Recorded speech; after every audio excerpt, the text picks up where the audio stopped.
qui peut délivrer, libérer et fortifier. Il n'y a point d'autre Dieu qui peut consoler comme toi, l'Éternel, tu consoles. Ce matin, donc, nous avons nos regards fixés vers ton trône de gloire. Nous comptons sur toi car il n'y a point de variation en toi. Il n'y a point d'ombre de variation en toi, Papa. Tu es tellement bon pour nous. Tu es rempli d'amour et de compassion. Et ce matin, nous voulons te dire merci de ce que tu nous as encore donné le souffle de vie que nous prenons pour t'adorer, te louer, te glorifier. Merci de ce que tu es présent avec nous par le nom puissant de Jésus-Christ. Merci au nom de Jésus. Amen. Nous louons notre Dieu ce matin par le nom de notre Seigneur Jésus-Christ et par son esprit qu'il a mis en nous. Nous sommes aujourd'hui 17 décembre 2023. Nous profitons de ce moment pour dire bonjour à tous nos frères et sœurs dans le monde entier, tous ceux qui nous suivent. Nous disons que le Seigneur vous bénisse abondamment. Nous sommes là ce matin pour vous apporter une bonne nouvelle. Et cette bonne nouvelle, elle vient de Dieu. C'est lui qui donne cette bonne nouvelle. Alors, nous disons ce matin, toi qui traverses des moments difficiles, le Seigneur a une bonne nouvelle pour toi. Au moment où l'année va vers sa fin, le Seigneur te dit qu'il te libère ce matin de toute situation difficile, de toute épreuve. Une femme était délivrée de ces 7 démons. Cette femme, elle se nomme Marie-Madeleine. Marie-Madeleine, elle va s'approcher de Jésus-Christ. Et Jésus va voir qu'en elle, il y a beaucoup de démons. Et le Seigneur va lui dire, nous trouvons ça dans Luc 7. Luc 7, et nous, on veut s'appuyer sur le verset 47. Jésus dit à la femme que ses nombreux péchés lui ont été pardonnés. Car elle a beaucoup aimé. Ce matin donc, le Seigneur vient vers toi. Et comme toi aussi tu es venu vers Jésus et que tu aimes Jésus, il te prononce aussi cette parole. Jésus dit, tes péchés te sont pardonnés. Et maintenant, il te donne cette victoire. Il te donne la paix. Il te donne la santé qui vient de lui-même. Parce que c'est lui qui donne la santé. Toi qui es malade aussi ce matin, le Seigneur notre Dieu, qui est notre Sauveur Jésus-Christ, il te guérit ce matin. Un homme est venu voir Jésus avec sa fille. Et il va dire à Jésus, Jésus, ma fille, c'est-à-dire ma petite fille, est à l'extrémité. Viens, impose-lui les mains, qu'elle soit sauvée et qu'elle vive. Jésus-Christ va écouter cette parole, ça va toucher son cœur. Parce que celui qui a dit cette parole, c'est le chef Zaïrus, un chef parmi les chefs de la synagogue. Et donc, le mal de sa fille va l'amener vers Jésus-Christ. Et pendant que le Seigneur s'apprête pour aller guérir son enfant, une autre femme va apparaître. Et cette femme qui apparaît, c'est une femme qui, elle aussi, elle est malade. La Bible déclare dans Marc 5 que depuis longtemps, depuis 12 ans, elle est atteinte d'une perte de sang. Et elle va se dire, je vais m'approcher de Jésus. Et si je puis seulement toucher ses vêtements, je serai guéri. Ce matin, c'est ce que toi aussi tu te dis. Tu ne viens pas comme tu es parti au marché. Tu ne viens pas écouter la parole de Dieu comme tu es parti dans un terrain pour assister à tout ce qui se passe là-bas. Si c'est les chants, si c'est le foot, non. Tu viens dans la maison de Dieu dans le but de dire, je vais croiser mon maître, mon sauveur. Et c'est ce que cette femme, elle a fait. Au verset 28, la femme, elle va venir. Elle dit, si je puisse seulement touchais ses vêtements, je serais guéri. Et Jésus, voyant la foi de la femme, dit, ma fille, ta foi t'a sauvée. Donc, si vous voulez lire, vous pouvez prendre en Marc 5 à partir du 35 jusqu'à 37. Alléluia. Que nous sommes là-dedans maintenant. Pendant que la femme, elle est guérie, toi aussi ce matin, le Seigneur aussi te guérit. Mais quel genre de guérison? Dieu, quand il nous guérit, il dit, ta foi t'a sauvé. Et la foi que Dieu dit, Jésus dit, ta foi t'a sauvé, c'est une foi qui t'amène à comprendre que tu as rencontré quelqu'un qui peut tout faire pour toi. Le monde peut dire, je vais te soigner. Mais Jésus lui dit, ta foi t'a guéri, ta foi t'a sauvé. Ta foi t'a sauvé veut dire que tu es guéri de tout. Ton âme est libérée, ta vie tout entière est libérée. Parce que c'est la vie Zoé que Jésus met en nous. Cette vie Zoé-là, c'est une vie de victoire. C'est une vie de prospérité qu'il met en nous. Il dit, va, ta foi t'a guéri. Donc cette femme, elle a reçu la vie. Et pendant qu'elle reçoit la vie, et que le chef Jairus suit toujours Jésus. Puisqu'il a invité Jésus à aller chez lui à la maison. Mais les méchants vont venir vers lui. Ils vont venir lui dire, c'est pas la peine. Regardez ce qu'ils vont lui dire. Ta fille est morte. Pourquoi le suivre encore? Ils viennent pour le décourager. Mais Jésus lui donne une parole. Il dit, ne crains pas, crois seulement. Le mercredi, nous avons dit que Dieu nous dit, lui il combat pour nous. Mais ce que nous devons faire, nous devons croire et lui faire confiance. Donc Jésus va dire à cet homme-là, ne crains rien, ne crains pas, mais crois seulement. C'est ta foi. Ce matin, ce n'est pas le fait d'aller passer par là, mais ta foi qui est fixée sur Jésus lui-même, qui va te donner la guérison, qui va te donner la solution de ta situation. Et ce matin, Jésus te demande, il te donne la même chose. Ce qui est impossible à l'homme d'opérer dans ta vie, Jésus va faire ça pour toi. C'est que tu penses que c'est pas possible. Moi, je sais que je suis déjà KO. Mais le Seigneur dit, pendant que les gens ont rempli la maison du chef Jairus, Jésus va dire que ceux-là, ils sortent. Parce que ils ne croyaient pas en Jésus. Et ils se sont mis à se moquer. Toi aussi, quand tu viens à servir le Seigneur, les gens ne croient pas ce que tu es venu faire. Ton Dieu que tu sers, les gens ne croient pas. Et ils sont en train de dire, l'enfant est mort. Ils se moquent pourquoi? Parce que Jésus dit, l'enfant dort. L'enfant n'est pas mort. Jésus voit ta situation, que ta situation est en train de dormir en toi. Lui vient pour réveiller ta situation. Voilà pourquoi il dit, l'enfant dort. Et effectivement, j'ai dit, mon ami, ce matin, ton projet qui dort n'est pas mort. Ton projet dort.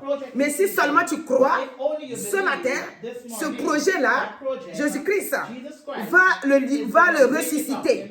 Comme il a ressuscité cette fille. Parce que le Seigneur, en venant vers l'enfant, en rentrant dans la maison, avec le père et la mère de l'enfant, va aller vers l'enfant. Il va prendre par la main, il va dire, Talita Kumi. Ce qui signifie, jeune fille, lève-toi. Je te le dis. Aussitôt, la jeune fille se leva et se mit à marcher. Car elle avait 12 ans.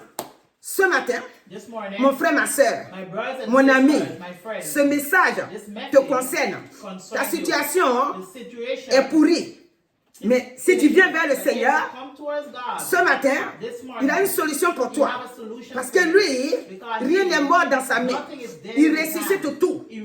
Quand tu viens vers lui, tout ce qui est mort en toi, le Seigneur te donne de te libérer, te relever.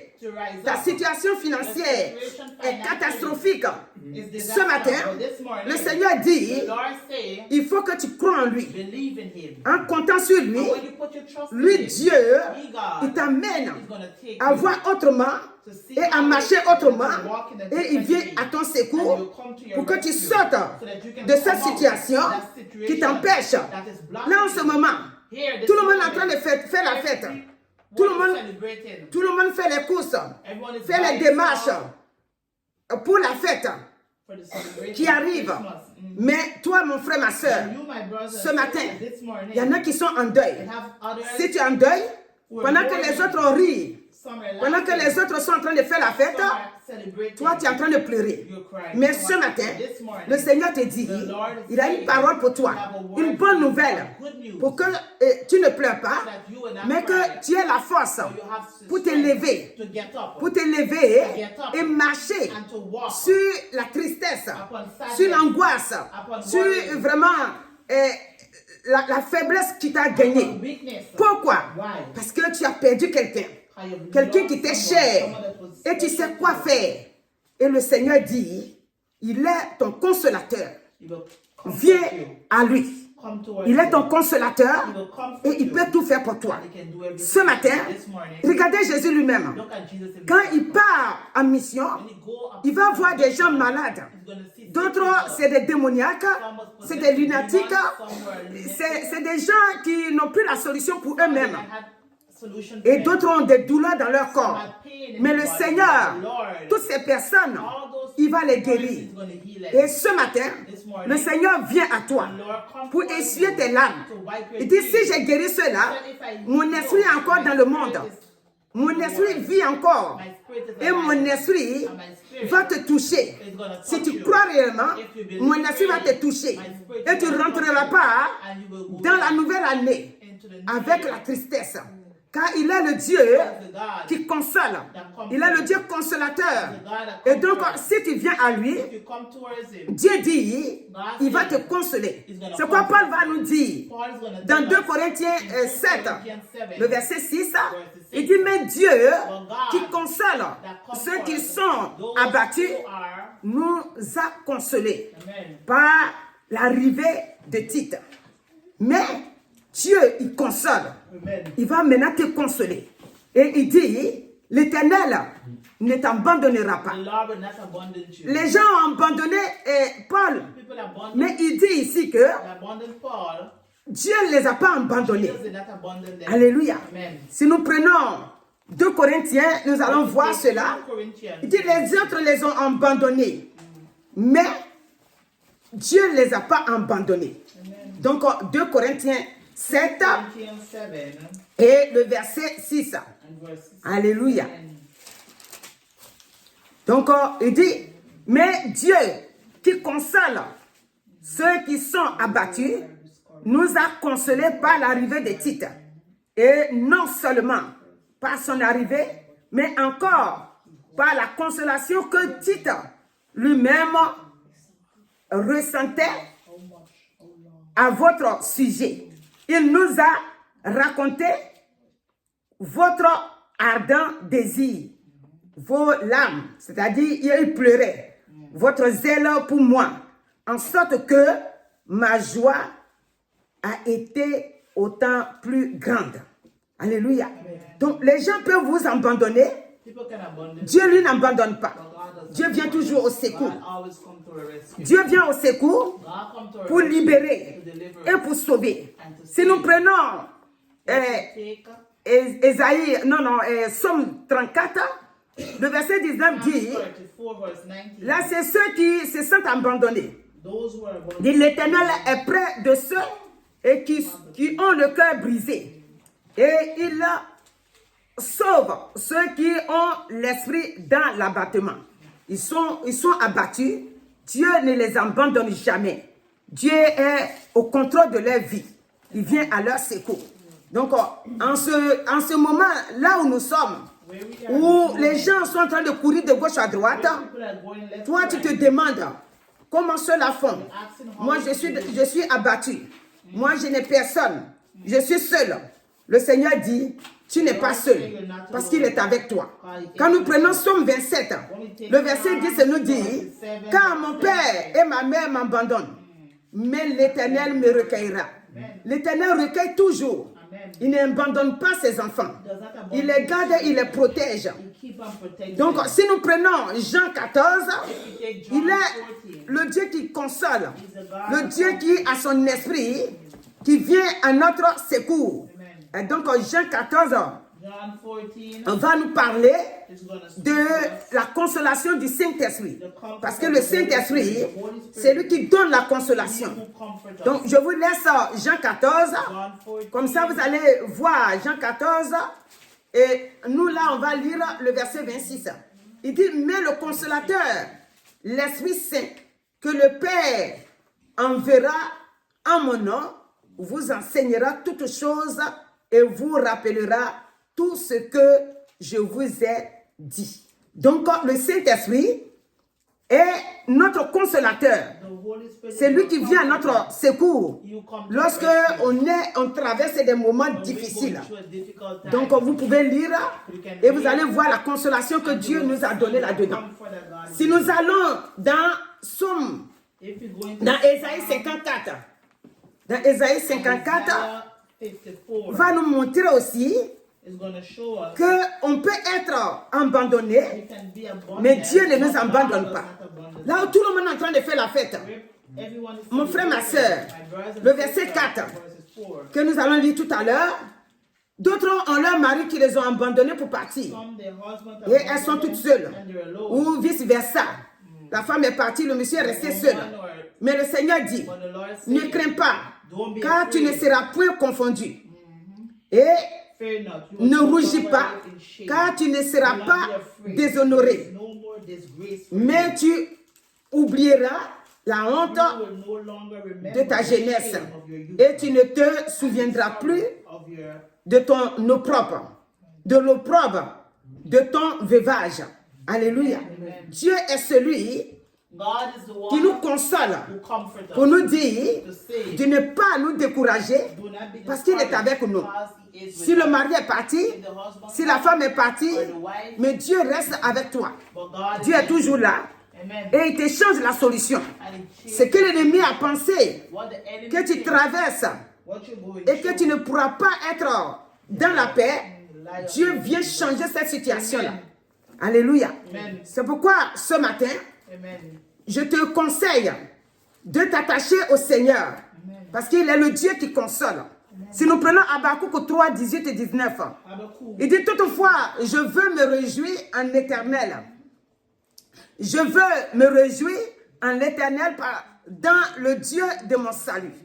L'Éternel, le Seigneur est ma force.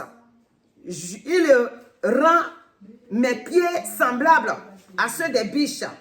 Et il me fait marcher sur les lieux élevés. L'Éternel ce matin donc te fait marcher sur les lieux élevés. Parce qu'il est avec toi. Il est avec toi pour te donner la victoire. Il est avec toi pour te conduire et te diriger. Parce que pour que tu ne sois pas confondu. Pour que tu ne sois pas dans la défaite. Si nous prenons Luc 1, verset 37, le Seigneur va nous dire là-bas que rien n'est impossible à Dieu. Donc, comme rien n'est impossible à Dieu, Dieu viendra donc à ton secours. Regardez ce que Paul nous dit dans Timothée 4, de 16 à 18. Paul dit, dans ma première défense, personne ne m'a assisté, mais tous m'ont abandonné. C'est le Seigneur qui m'a assisté et qui m'a fortifié. Donc, le Seigneur vient donc à ton secours ce matin. Amen. Dieu n'est pas le Dieu qui condamne. Dieu n'est pas le Dieu qui juge. Dieu n'est pas le Dieu qui nous repousse. Mais Dieu comprend notre situation et il vient à notre secours. Il suffit de croire La base, c'est la foi. Que nous puissions compter sur lui, qu'il peut tout faire pour nous. Le verset 18 dit, le Seigneur me délivrera, donc le Seigneur te délivrera de toute œuvre mauvaise et il me sauvera pour me faire entrer dans son royaume céleste. À lui soit la gloire au siècle des siècles. Donc ce matin, Dieu te délivre. Et quand il t'a délivré, fini, cela veut dire que maintenant tu dois lui donner la gloire. Tu dois l'élever. Tu dois le magnifier. Parce qu'il t'a délivré pour te montrer qu'il est avec toi. Il t'a délivré pour te donner la victoire sur le malin, sur tout ce que l'ennemi a préparé vers toi. Donc ce matin, si je reviens en gros, cette bonne nouvelle, c'est que Dieu ne te laissera pas rentrer dans la nouvelle année avec la défaite. Mais il te fait rentrer dans la nouvelle année en prenant soin de ta famille, en prenant soin de toi-même. Et tout ce que l'ennemi a manigancé autour de toi, le Seigneur vient à ton secours par son Esprit Saint pour te libérer. Donc, ce qu'il te demande de faire, c'est ce que la femme qui saignait a fait. Dans son cœur déjà, elle a nourri la guérison. L'homme, le chef des Aïris, le chef des synagogues, quand il vient voir Jésus-Christ, il ne vient pas pour lui parler seulement, mais il vient pour lui dire, je sais que tu peux le faire. Toi aussi, quand tu viens vers le Seigneur, tu ne viens pas le regarder ou venir dire pour voir, mais déjà dans ta pensée, tu sais que Jésus peut le faire. Et donc ce monsieur est venu avec la foi. Et cette foi, malgré la moquerie des autres autour de lui, il a remporté la victoire. Si tu as la foi, quand les autres autour de toi, ils vont se moquer de toi.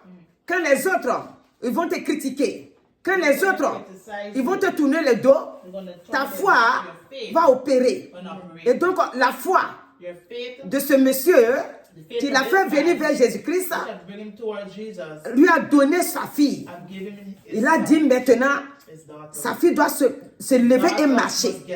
Donc toi aussi, si tu crois réellement, ta situation que tu t'es dit, 2020 c'était là, 2021 c'était là, 2022 c'était là, voilà, 2023 encore je suis dedans. Mais Seigneur, le Seigneur, il va te faire comme il a fait à cette fille-là. Il va attraper la solution, c'est-à-dire la situation qui te traîne là, pour se lever et changer de gloire dans ta vie. Changer de gloire. Pas changer pour encore t'attirer dans la souffrance, mais changer. La petite fille, elle s'est levée. Toi aussi, ta situation va se lever. Et ce que tu ne comprends pas aussi, le Seigneur va t'expliquer clairement. Et tu vas comprendre. Parce que quand tu ne comprends pas une affaire, tu nages dedans. Tu patientes. Une fois que tu as la révélation, tu prends la fuite et tu attrapes la robe de Jésus-Christ et tu es libéré. Donc ce matin, la Marie de Magdala, elle a été sauvée.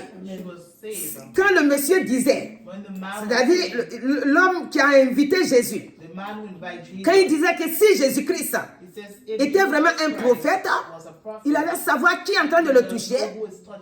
Jésus-Christ savait déjà le cœur de cette femme, que c'est une bonne femme, mais était piégée par les démons. Donc quand le Seigneur l'a délivrée de ces 7 démons-là, elle n'a plus jamais abandonné Jésus. Toi aussi, les autres vont se moquer de toi. Ah, si les gens savaient qu'elle est comme ça même, ou bien si les gens savaient qu'il était comme ça même, on n'allait même pas s'approcher de lui ou bien d'elle. Mais le Seigneur connaît ton cœur. Seul Dieu connaît le cœur de chacun de nous.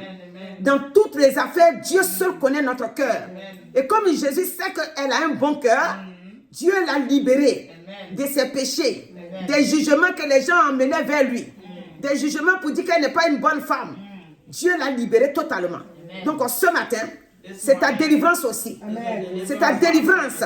Même si tu es comme la Samaritaine, c'est ta délivrance.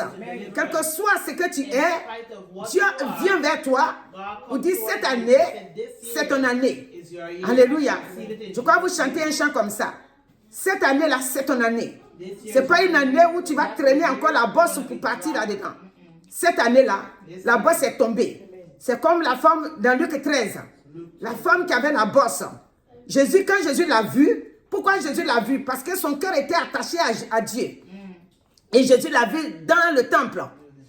Quand les gens vont dire, tu continues d'aller là-bas, mais ils ne savent pas que Jésus-Christ, il a vu en toi la bosse.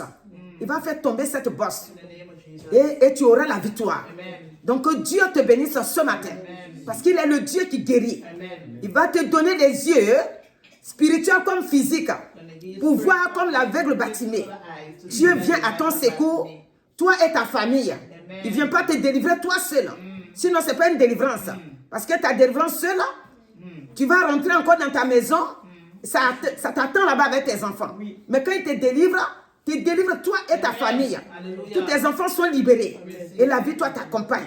Et tu vas rentrer dans la fête avec joie pour honorer Dieu, pour glorifier Dieu. Et tout ce que l'ennemi t'a volé, dans ta pensée, tu te dis maintenant que je connais Christ, je récupère tout. Donc il te restitue, Satan. L'ennemi te restitue tout ce qu'il t'a volé. Par la présence de Dieu en toi, par son Esprit Saint, te restitue tout. Et tu es dans la victoire pour élever son nom. C'est quoi nous avons chanté tout à l'heure.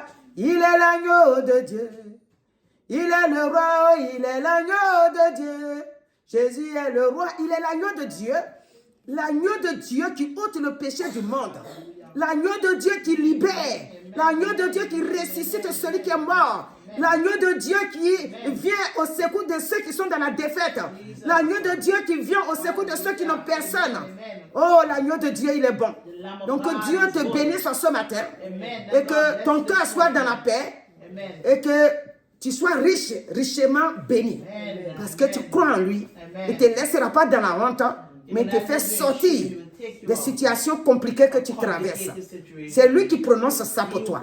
Ce matin, il te libère. Il dit, ma fille, mon fils, je te délivre de ta situation. Je te libère. Il ne faut plus craindre. Vous savez, il a dit au père de la petite fille, ne crains pas. Crois seulement. Que Dieu te bénisse au nom de Jésus. Amen. Seigneur, merci de ce que tu donnes cette parole.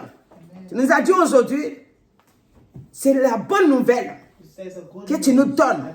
La bonne nouvelle, si nous sommes malades, si nous traversons des situations difficiles, si nous traversons des épreuves, si nous avons des gens malades autour de nous, tout ce que nous sommes en train de vivre, même si on est incapable de faire quoi que ce soit, tu dis tu as une bonne nouvelle pour nous. Et cette bonne nouvelle, c'est la nouvelle qui vient de toi. Et la nouvelle qui vient de toi, elle donne la vie, elle donne la délivrance, elle donne la force d'aller de l'avant.